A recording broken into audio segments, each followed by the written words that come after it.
จันปอใส่กีตาร์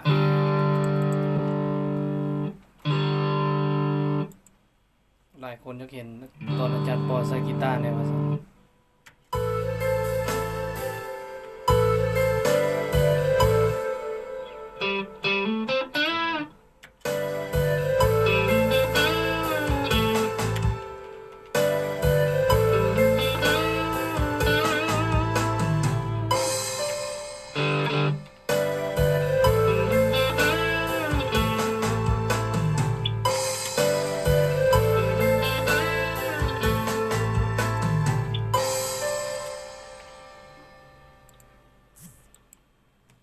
เป็นค่อยไปเด้อมีขี้เยื่อหลายมีเวลาเนาะก็ทอนไว้ละลายแล้วจูดบ่เดียวกินเยอะ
2 บาทได้เลยเนาะอาจารย์ ประมาณ 2-3 บาทนะอาจารย์ปอใส่ว่าแต่สโลว์มาแบบใด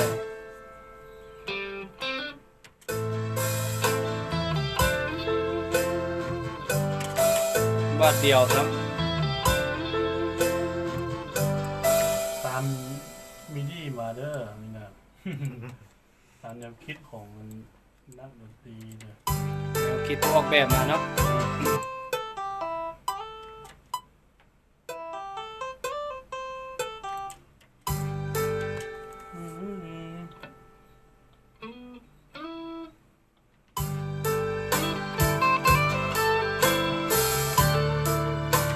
บาทเดียวเลยนะเราก็บ่เคยฟังจากเทื่อได้หาก็มาฟังแล้วกัน บอกมันบันทึกขี่เนาะอินสตรูเมนต์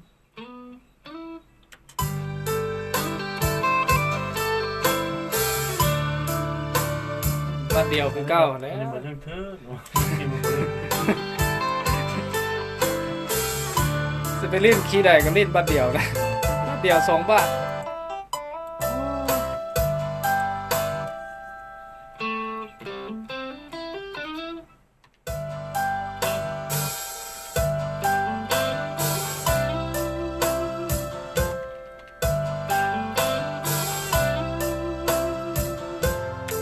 2 บาท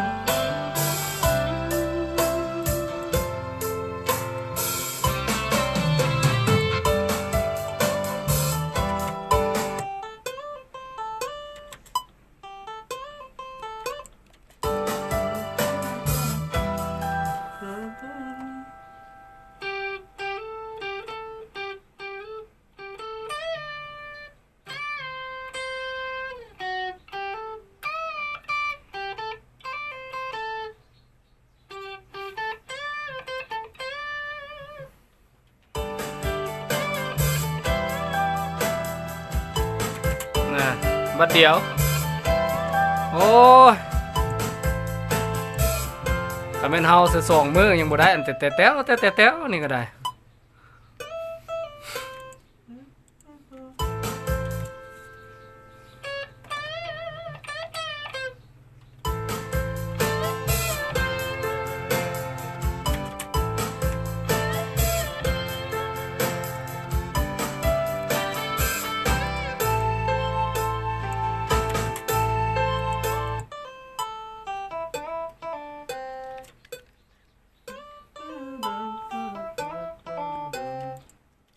เบิ่ง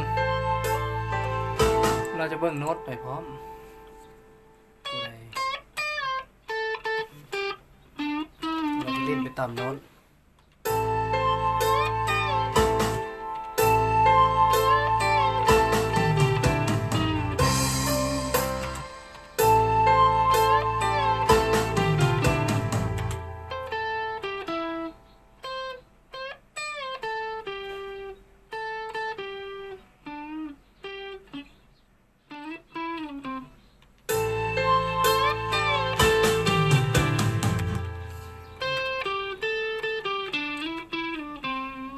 ยากแล้วหนึ่ง3 บาทแล้ว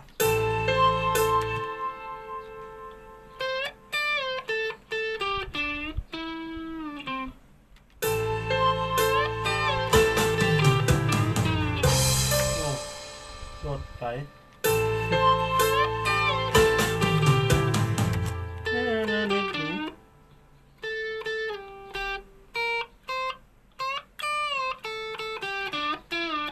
ตรงนี้ใหญ่กว่า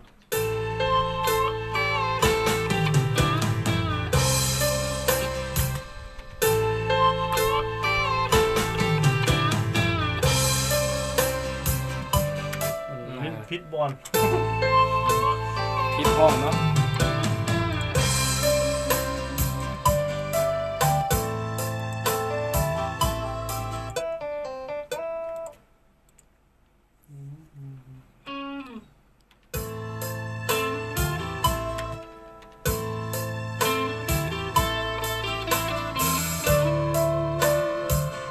มันมาถึงข้อเลย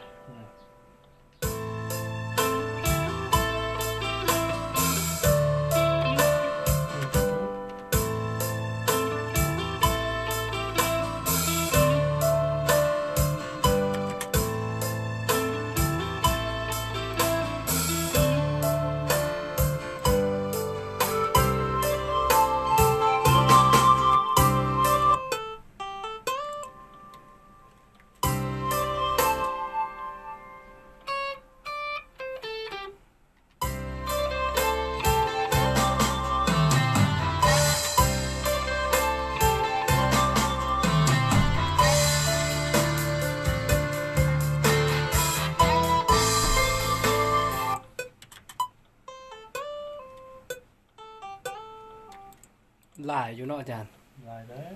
มีแต่กีตาร์เขาเจ้าว่าใส่ให้คุ้มค่าเขาว่ะใส่น้อยแล้วบ่คุ้มค่าเขาว่ะ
ข้างล่างเล่นคือเก่าเนาะอาจารย์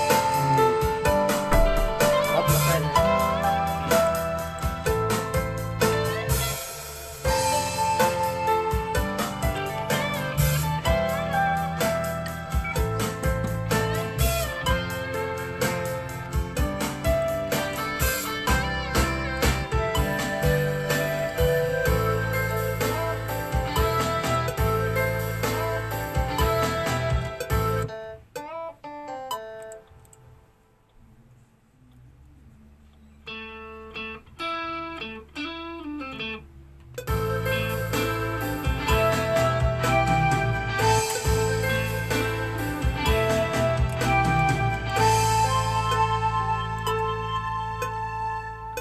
แล้วไป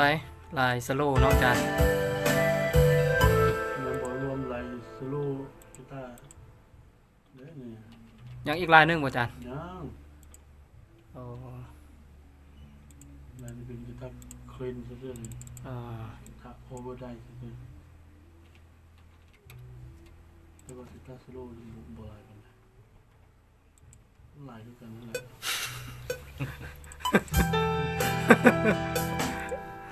เท่ากันเลย เพราะว่าดนตรีเพลงนี้เฮ็ดอยู่บ่อนอื่นเรามาใส่กีตาร์นำอาจารย์ปอคันว่าถ้าเฮ็ดนำลาวเราบ่ใส่หลายบัดนี้เราค้านใส่แล้วว่ะ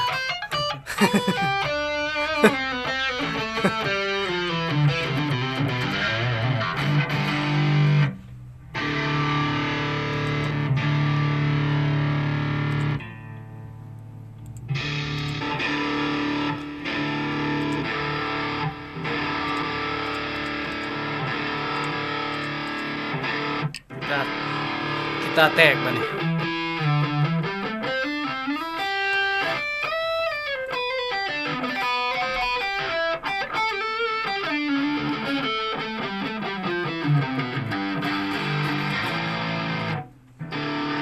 เลือกเสียง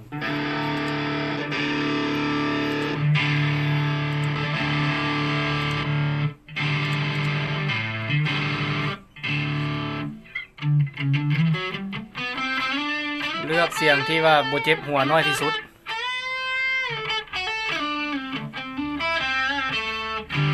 เสียงนี้ก็ม่วนแล้วได้อจ้ะเพลงลูกทุ่งก็สิประมาณเสียงนี้ล่ะ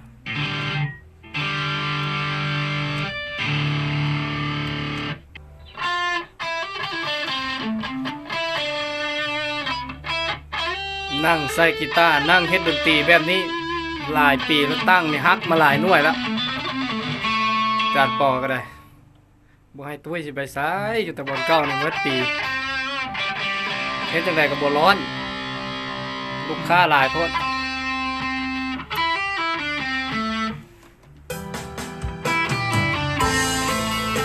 มีลูกศิษย์มาเฮียนนำอีกมีลูกศิษย์จานปอมาเฮียนนำได้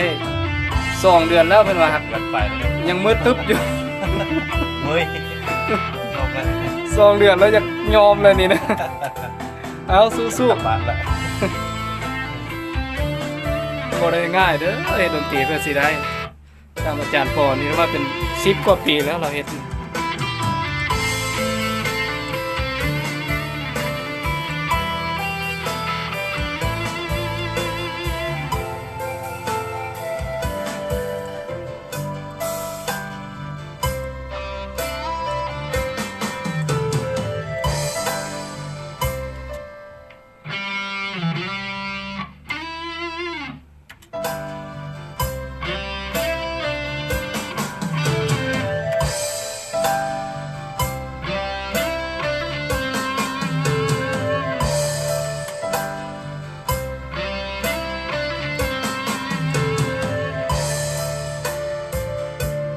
บ่ยากปานใดเนาะใส่นิดเดียวแล้ว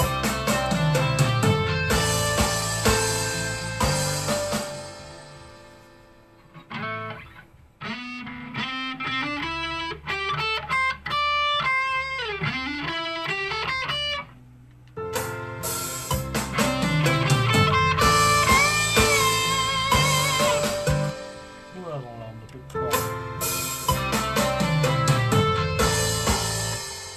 ต่อ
เข้ากันหมด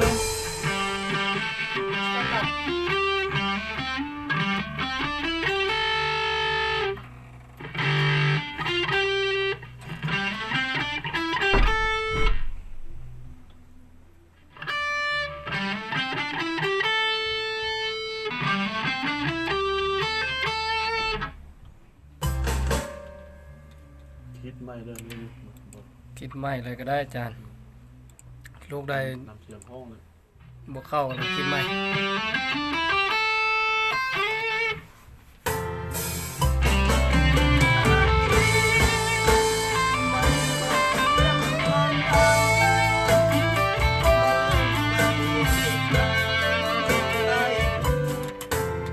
ลุงนี่ให้ม่วนก่อน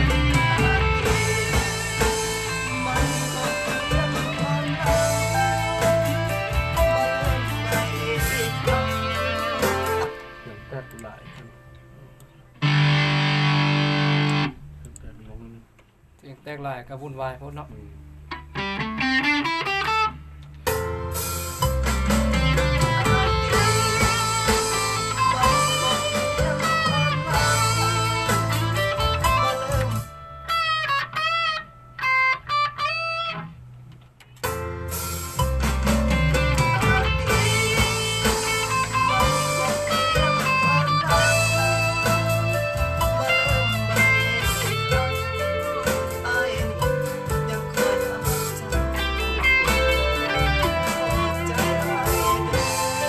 ตอนนี้ไม่เด้อ ลุงนี่ถือว่าคิดค้นขึ้นมาใหม่ลุงม่วนก่อนเก่า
ลุงนี่ก็คิดไม่เนาะอาจารย์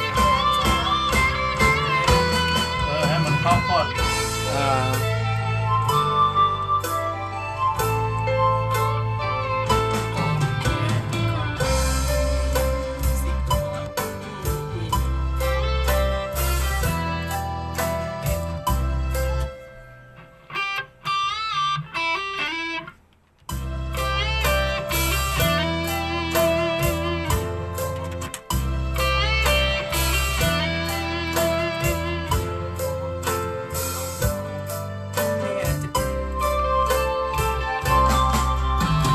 ตาอาจารย์ปอจะเป็นห้องอัดหรือห้องขายกีตาร์นี่มาเมื่อก้อนหลายก็นี่จะใส่เบิร์ดละอาจารย์เขายืมไปบ่ตาตาโป่งมันมีหลายหน่วย